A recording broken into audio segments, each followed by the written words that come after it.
Right, hello everyone. It is March 6th. It feels like March 6th today, Shannon. It's a little nippy out here. I think it's about 42 degrees and about a 10-mile-an-hour wind. So I think it's 10:30 in the morning. And it froze here. I think I had a low at 31. There was some frost back here about 3 hours ago. If you guys have been to our summer field days, this is a site where we've been running large strips of varieties. There's 9 ranges here, and then every range we do a different treatment. Really looking at how these varieties respond to different agronomic practices, be it a fungicide. I think, Shannon, 2 years ago we had Palisade out here in the winter wheat. Saw some pretty good results. And then, of course, plant nutrition. Seeded, this was the very first trial that we seeded last fall. Sophie was on the drill making seed packets, and she did an awesome job. So very first trial that she helped me seed. Once again, seeded September 17th. This was canola last year. Shannon, I think I fertilized it September 6th. Quite a bit of residue back here. We had some 3,000-pound canola, of course, on this sub-irrigated flat. Ran 103 pounds of nitrogen, 22 pounds of sulfur, and 30 pounds of phos. A little higher phos than what I was shooting for after I did all the mixing, sprayed it out, or applied the fertilizer, and then ran the math. Those were kind of what everything worked out as. Right here we have GS Bounty as our checks on the north and the south end next to the creek. I think Bounty, we used that variety in our foliar fungicide trials last year, picked up a little bit of stripe rust. Has really good H-tap, but it's at those higher temp, 75, 80. Cannot find stripe rust out here today. I know Lewiston area, it's starting to be pretty rampant, and then out west as well.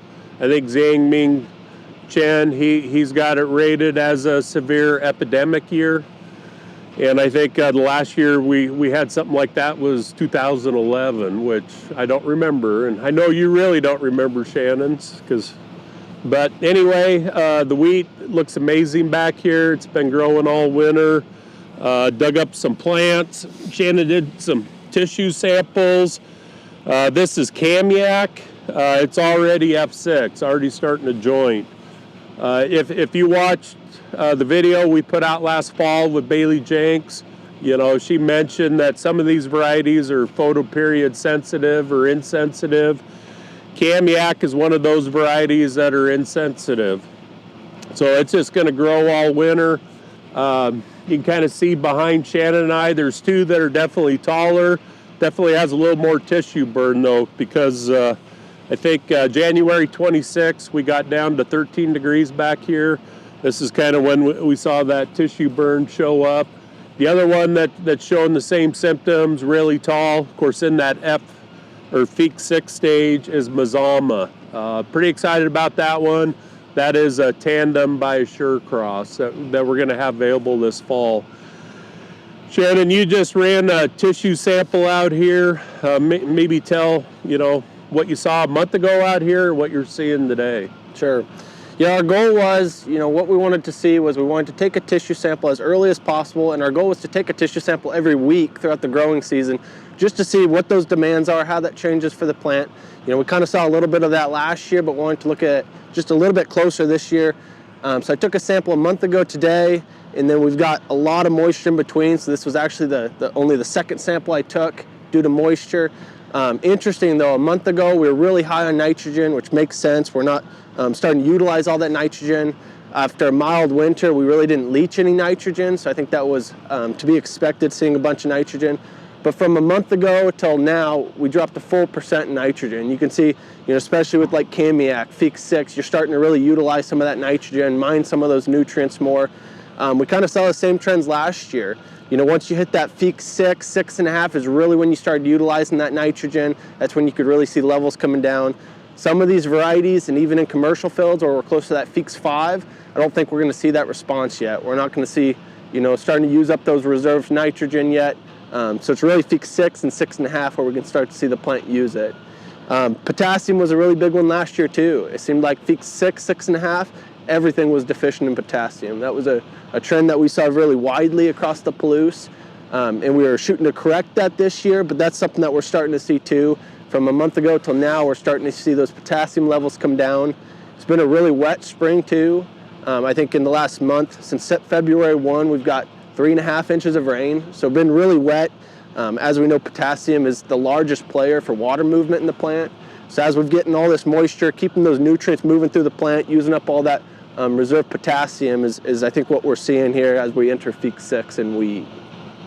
One thing too, I think the last 3 years I've been putting a stabilizer in, like 12 to 16 ounces of Instinct.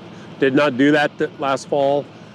We were dry. I think everyone on the Palouse, this creek behind us, that's usually a year-round flowing creek. I think in 15 it dried up, in 21 it dried up.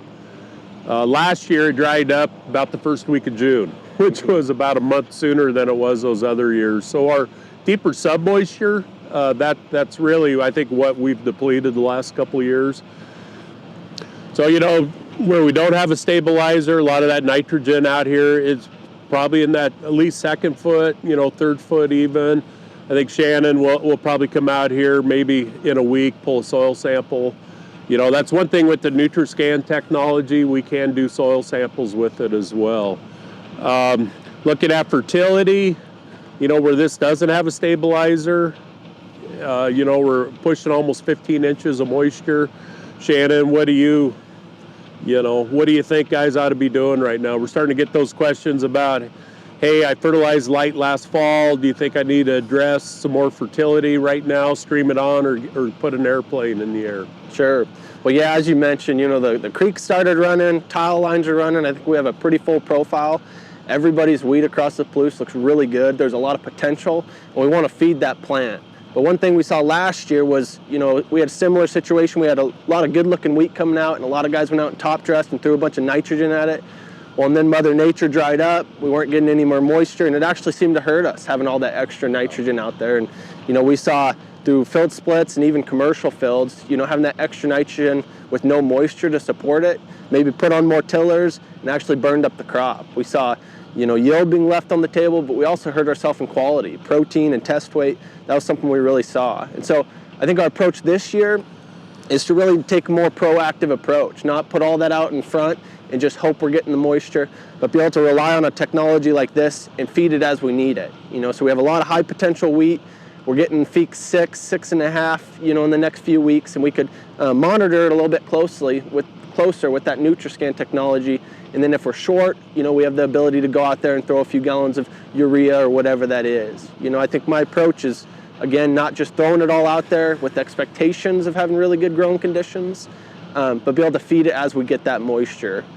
And that way too, we can kind of monitor like potassium. Without potassium, you're not moving that nutrients through the plant anyways. Or if you're short, and one thing we saw in the tissue scan today was boron. Boron's highly leachable, but that way you can feed it that way too and have a more well-balanced plant micronutrient as well. Yeah, I would say yield potential out here is about as good as I've seen. 2024, this trial I think had a trial mean of 150 bushel. Crazy. Of course, it'd been 4 or 5 years of alfalfa before then, so it makes sense. This looks maybe better than it did in spring of 24 coming out of winter. Encore back there, I feel sorry for growers that have it when your field guy's going to come out and ride it looking for goat grass or whatever, because you're not going to be able to see any winter grasses out there. It's crazy how many tillers that has. I think I was counting 12 to 14 here. I think I put in the letter, I was in a field south of Genesee, a few miles. That was 3 weeks ago. I think some of those had up to 16 tillers. Kamiak here, it's averaging 6 to 12 though. I mean, tremendous yield potential.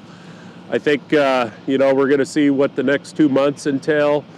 Wheat is a cool season grass, and anytime you get above 75 degrees, it starts losing yield potential. But right now, it is living life and really happy.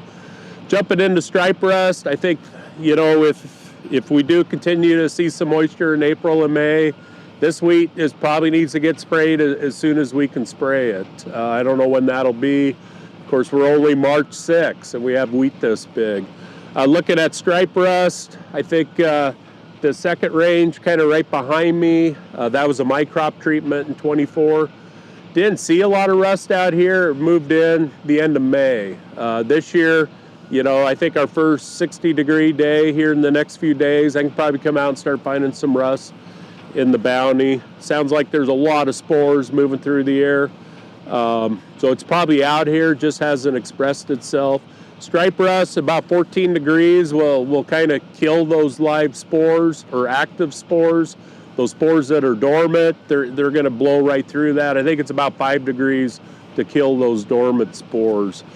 But anyway, I think, this year, I think most growers on the Palouse Shannen are adding a cheap Propy to their herbicide application. This year, my opinion would be the year I'd spend a little more money, look at like a microp or a Nexicor, look at our 2024 compendium. We had some really good results here. You really get to see what varieties, kind of blew through that rust. But interesting, like a variety like Shine, we still picked up 20 bushel over the check with that microp application. Magic, that was the border we used that year. I think we cut 65 bushel on the unsprayed check versus 140. So, we picked up almost 80 bushel on susceptible varieties. Out here, of course, we have Bounty. We have Top Gun here. It's supposed to be fairly decent on stripe rust. We're going to see probably in the next month, how this one holds up. Of course, behind that, we have our red wheat blend, which is Jet and Scorpio. And then behind that, we have Jet. Those ones are going to get rusty. If you have red wheat planted, just plan on spending that money. Probably step up and spend more money on that longer residual fungicide. Xiangming, he's been sending out reports about once a week now. I think he sent one out on Monday. It was a foliar study that he had looked at, and we've looked at different fungicides as well. Really showing like a Nexicor or a microp getting about 40 days of coverage. Whereas a 4-ounce application of Propy Shannen, I think, was 30 days at best. There's some really good fungicides on the market, that longer residual. It just, some of them are fairly expensive.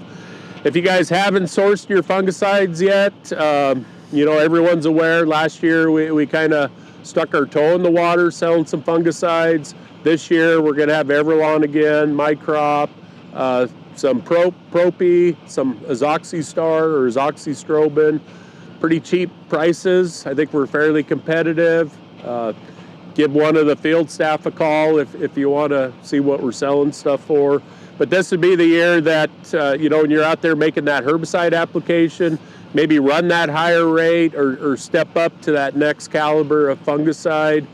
And maybe we won't have to make that second airplane application. If we continue to get rain through the month of May or first half of June, we stay cool, the fly boys are probably going to get busy. But that's really then where we're really going to have to start looking at, the genetics and what you have seeded on the farm. Right. And to your point, Kyle, I think my approach last year was, we weren't seeing that active stripe rust to the west and in Tammany, and everything wasn't building up to what it is this year. With Dr. Chen's forecast, with a pretty mild winter, everything is building up to be a really severe stripe rust year. Yeah, my recommendation last year was just putting a cheap propiconazole with your herbicide package. But this year, with everything building up to being a severe outbreak in stripe rust, we're probably 2-3 weeks out from making herbicide timing applications. I know next week we have some moisture on the forecast, so probably a few weeks out. By then, we're probably going to be finding some stripe rust. And most of our varieties are pretty resistant now, but with that kind of outbreak and a mild winter, it's just building up to be a more severe situation. Yeah.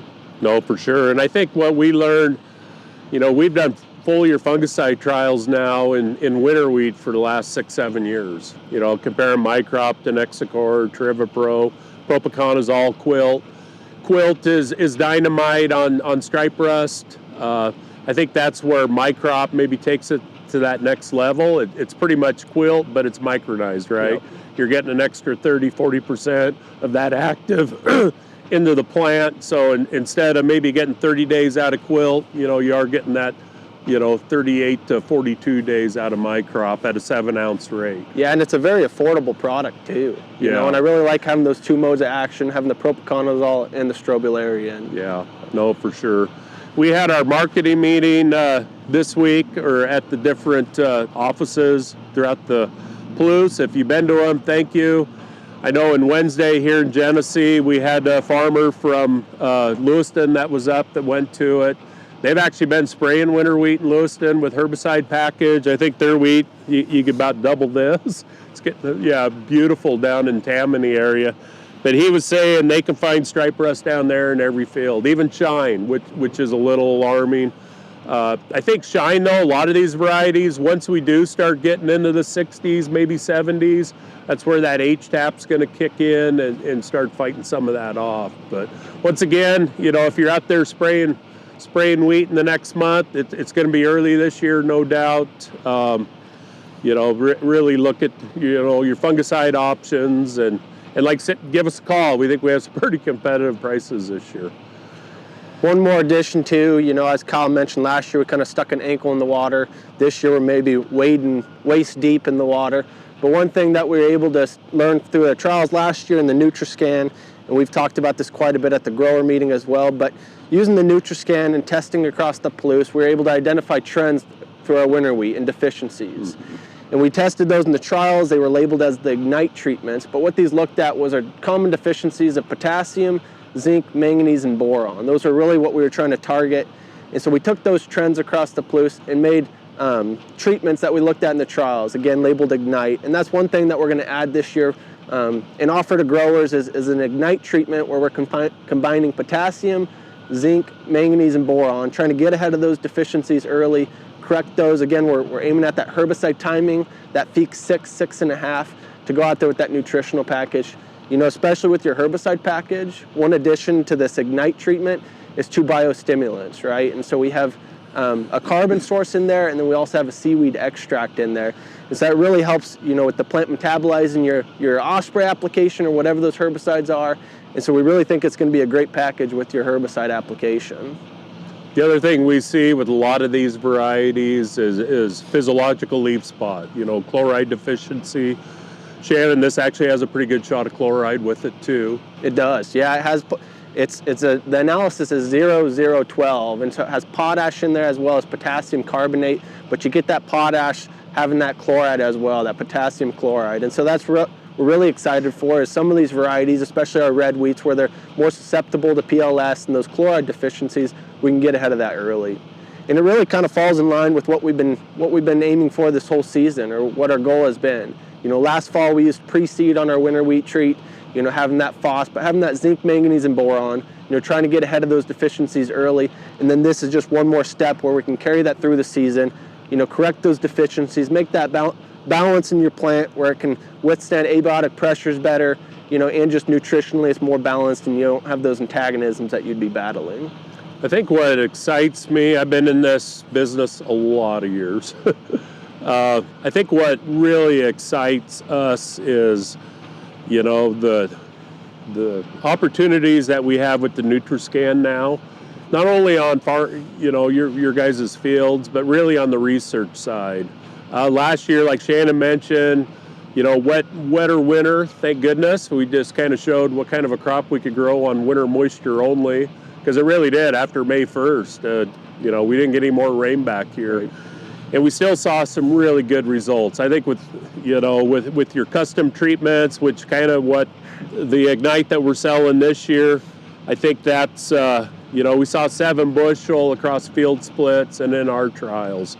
This year being maybe hopefully a wetter year, 2018, that's continue what, the analog showed this year's most likely gonna to match. That was a record year. So we had, maybe not quite as good as 2020, but it was super close. So I think, as this evolves, as Shannen's out here taking tissue samples every week, we get to see what those trends are doing through the different growth stages of wheat. Last year we really didn't recommend a flag leaf application.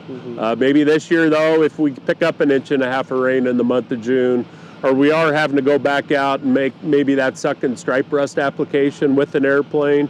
I think, that's really where our research is going to evolve. I think it's, maybe, this is our second year doing it.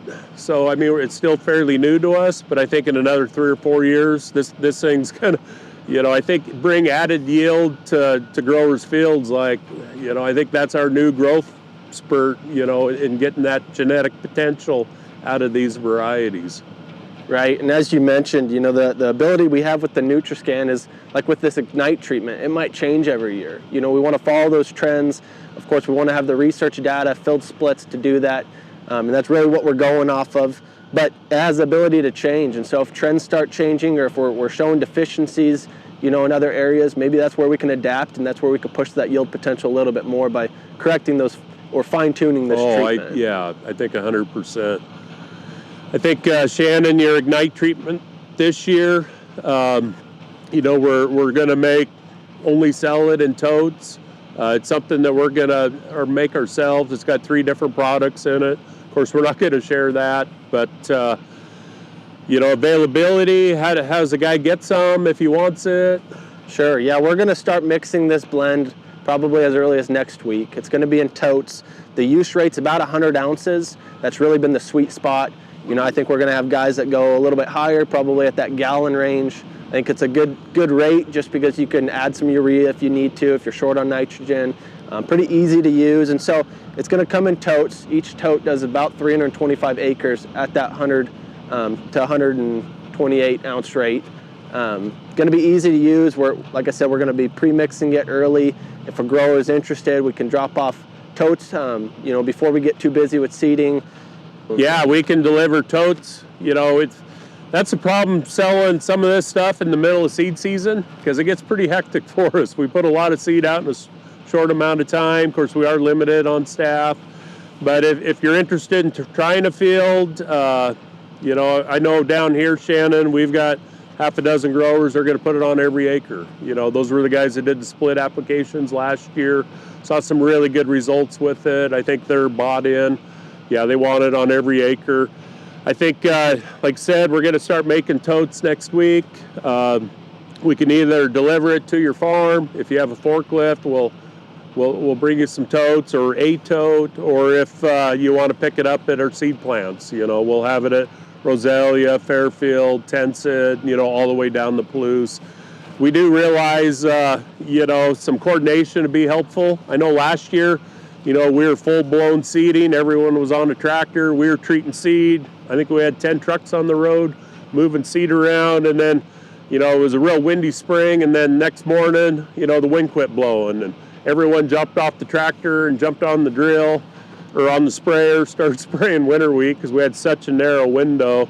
And I think that's where, if we could have some coordination in front, it'd really help us. And we're really excited. I think, like Shannen mentioned, I think this is, we'll have another year research trials. I think what we showed last year, we saw some great results.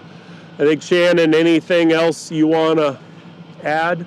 Yeah, and just to make it known, this package, we're really excited to go with your herbicide package. It is widely compatible with any of your herbicide packages.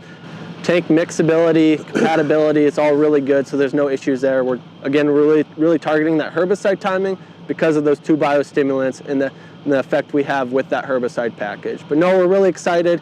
Again, as Kyle said, a little bit of coordination would be helpful, but we're going to do our best and get it to growers as they need it. I think on pricing, we've kind of, we're not making a lot of money on this. We're keeping margins down. This is kind of an added bonus, for the company, what we're doing, really trying to help our growers. If we, right behind the camera is our 2 ground piles in Genesee. If we can add another 5-10% of yield and bring more wheat in, help you guys market it, it's just a win-win for everyone. I think on pricing, we're looking at that $10, $10.50 an acre range at those suggested rates. I think the Nutriscan technology, Shannen, I know we have a few growers. We only have 1 this year, so we can't go out there and do every field on the Palouse, but, we really want to see what trends are doing, not only here, but maybe in that Oakdale, Garfield area all the way up in that Rockford. I think you're going to have a pretty busy spring taking tissue samples, but really learning what those trends are. Like Shannen said, our Ignite, I think it's always going to evolve. I think it's going to get better. We think it's pretty good this year, but, maybe we're missing a micro out here. Yeah. Just like our Trident blend. We've been selling Trident for, I think, 15 years now, and I think it's changed about 5 different times. We're constantly trying to get it better, and I think that's what our Ignite treatment's going to look like. And we really rely on the research trials and field splits to drive this stuff. And so if anybody's interested in doing a field split, if they're skeptical or just want to see it on their farm, leave us an untreated check. We'll bring a partial tote if that's what it takes, and we'll bring a weigh wagon out and be able to get some data. That's really what we utilize to drive this stuff, and we want to utilize that information. Yeah, and we'll do field checks with, there's a lot of good foliar products on the market. I think all the field splits he did last year, there wasn't an unsprayed check. We were comparing the Nutriscan treatment with whoever the ag chem company was on that grower's farm. So, we still saw, about a 7 bushel yield gain over, other products that are out there right now. So we're pretty excited. Like Shannen said, we're, 2 years ago, we stuck a toe in the water. Last year, we maybe went up to our ankle. I don't know if we're wading yet, but we're maybe going up to our knees. So if the water still kind of feels good, we're maybe going to go a little deeper. If the water's too cold, maybe we'll start backing out. I don't know, but pretty exciting. We're, I think I've got a few more years of my career. It'd be nice to have that crystal ball, see what the future entails. But yeah, we're pretty excited. We think there's a lot of yield potential, really getting that yield to those next levels. And I think this is how we're going to get there. So thank you for watching. And we'll see you hopefully this spring in one of our seed plants.